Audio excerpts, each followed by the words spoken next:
اعوذ باللہ من الشیطان الرجیم بسم اللہ الرحمن الرحیم الحمد للہ رب العالمین.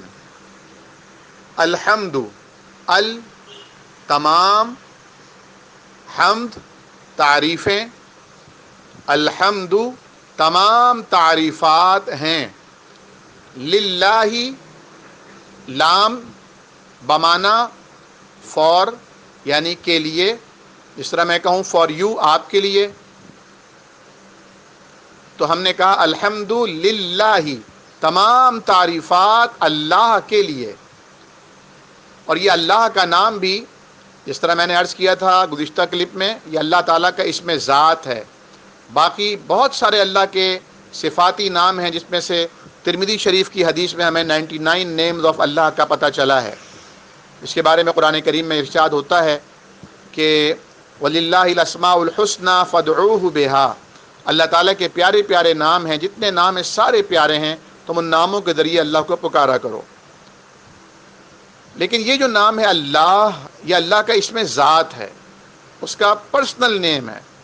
اور اس کی خاصیت دیکھیے کہ اگر آپ اللہ میں سے شروع کا الف ہٹاتے ہیں تو یہ بن جاتا ہے للہ، اللہ ہی کے لیے. اور اگر ایک اور لام ہٹاتے ہیں تو یہ بن جاتا ہے لہو، اسی کے لیے. اور اگر اس لام کو بھی ہٹا دیتے ہیں تو بن جاتا ہے ہو، وہی. سبحان اللہ. الحمد للہ تمام تعریفات اللہ ہی کے لیے ہیں. رب، رب کے معنی ہے پالنے والا، پرورش کرنے والا، جو دنیا میں آنے سے پہلے بھی رحم مادر میں انسان کو پال رہا تھا. ابھی ماں کو خود پتہ نہیں چلا تھا کہ وہ پریگننٹ ہو چکی ہے، لیکن اللہ سبحانہ و تعالیٰ اس وقت بھی اپنے اس بندے اور بندی کو پال رہا تھا. ابھی ماں کو معلوم نہیں تھا کہ اللہ تعالیٰ جو مجھے اولاد دے رہا ہے وہ بیٹا ہے، یہ بیٹی ہے، لیکن اللہ تعالیٰ اسے اس وقت بھی پال رہا تھا. سبحان اللہ و بحمدہ سبحان اللہ العظیم. اور جب یہ روح تھی عالم ارواح میں، تب بھی اس کی پرورش اللہ سبحانہ و تعالیٰ فرما رہا تھا. تو وہ رب ہے. العالمین، صرف انسان کا نہیں، صرف حیوانات کا نہیں، صرف اپنوں کا نہیں، صرف مسلمانوں کا نہیں، بلکہ العالمین تمام جہانوں کا. اس کا ایک ترجمہ یہ کیا جائے دو جہانوں کا، یعنی اس دنیا کا بھی اور اس دنیا کا بھی. لیکن جو بہترین اس کا ترجمہ ہے وہ یہ ہے کہ وہ تمام جہانوں کا، تمام مخلوقات کا پالنے والا ہے، ہر ایک کی ضروریات کا پورا کرنے والا ہے، ہر ایک کی احتیاجات، ہر ایک کی خواہشات اور ہر ایک کی دعاؤں کا سننے اور ان کا قبول کرنے اور ان کا پورا کرنے والا ہے.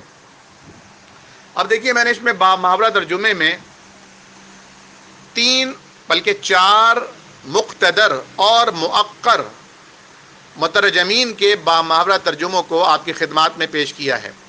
مولانا فتح محمد جالندری بہت مشہور بزرگ ہیں، ان کا ترجمہ بہت فیمس ہے. وہ اس کا ترجمہ کرتے ہیں سب طرح کی تعریف خدا ہی کو سزاوار ہے، یعنی جائز ہے، جو تمام مخلوقات کا پروردگار ہے. سید ابوالعلا مودودی اس کا ترجمہ کرتے ہیں تعریف اللہ ہی کے لیے ہے، جو تمام کائنات کا رب ہے. یعنی میرے والد محترم کا ایک جملہ ہے، وہ فرماتے ہیں کہ اصل تعریفات کے لائق خالق کمال ہے، نہ کہ صاحب کمال ہے. ہم صاحب کمال کا کمال دیکھ کر اس کی تعریف کرتے ہیں، لیکن اصل میں تو یہ تعریف بھی خالق کمال کی ہونی چاہیے، جس نے اس کمال کو تخلیق کر کے کسی انسان کو عارضی طور پر عطا کر دیا. مفتی محمد تقی عثمانی صاحب کا ترجمہ ہے کہ تمام تعریفیں اللہ کی ہیں، جو تمام جہانوں کا پروردگار ہے. اور حضرت مولانا محمد جوناگڑھی ترجمہ کرتے ہیں کہ سب تعریف اللہ تعالیٰ کے لیے ہے، جو تمام جہانوں کا پالنے والا ہے. آیت نمبر 3 کو دیکھیے، الرحمن الرحیم. لفظی ترجمہ دیکھیے، الرحمن یہ آپ ترجمہ پہلے بسم اللہ الرحمن الرحیم میں پڑھ چکے ہیں، آپ کو دوبارہ یاد کرنے کی ضرورت نہیں ہوگی. الرحمن الرحیم، الرحمن انتہائی مہربان، الرحیم انتہائی رحم کرنے والا.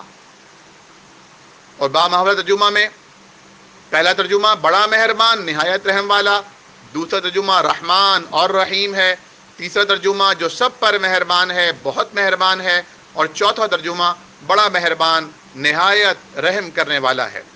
نبی کریم صلی اللہ تعالی علیہ وسلم سے مشرکین مکہ نے ایک اعتراض کیا اور کہنے لگے کہ اے عبداللہ کے بیٹے، تم ہم سے کہتے ہو کہ لات، منات، عزا، حبل، یہ 360 بت جو ہم نے اللہ کے شریک ٹھہرائے ہوئے ہیں، ان کی عبادت نہ کریں، ان کو نہ پکاریں، ان سے مدد نہ مانگیں، لیکن تم بھی تو کبھی اللہ کی طرف بلاتے ہو، کبھی رحمان کی طرف بلاتے ہو، تو یہ اللہ کون ہے اور یہ رحمان کون ہے؟ تو قرآن کریم کی آیت نازل ہوئی، قل ادعوا اللہ او ادعوا الرحمن ایما تدعوا فلہ الاسماء الحسنی، اللہ کہہ کر پکارو یا رحمان کہہ کر پکارو، یہ اللہ ہی کے بہترین نام ہیں، ایک ہی اللہ کے یہ نام ہے۔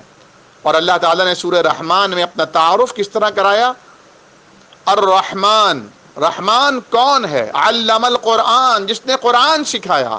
سبحان اللہ، یعنی بہترین اللہ کی مہربانی کا جو اظہار ہو رہا ہے وہ قرآن کے ذریعے ہو رہا ہے کہ انتہائی مہربان رب جو انسانوں کے حق میں مہربان ہے، انتہائی مہربان ہے، اس کی مہربانی کا اظہار یہ ہے کہ اس نے تمہیں قرآن عطا کر دیا۔ کتنے دکھ اور افسوس کی بات ہے کہ ہم اس قرآن سے بھاگے ہوئے ہیں، اس قرآن کو ہم نے چھوڑا ہوا ہے، اس قرآن کو دینے کے لیے ہمارے پاس 10 سے 15 منٹ بھی نہیں ہیں کہ ہم اس قرآن کو 10 سے 15 منٹ دے دیں۔ یقیناً آپ نے ثنا کا ترجمہ یاد کرنے کے بعد، اس کا مفہوم ذہن نشین کرنے کے بعد، کل کے بعد آج جو بھی نماز پڑھی ہوگی اور اس میں آپ نے ثنا پڑھتے ہوئے اس کے ترجمے پہ غور کیا ہوگا، آپ کو یقیناً لطف آیا ہوگا۔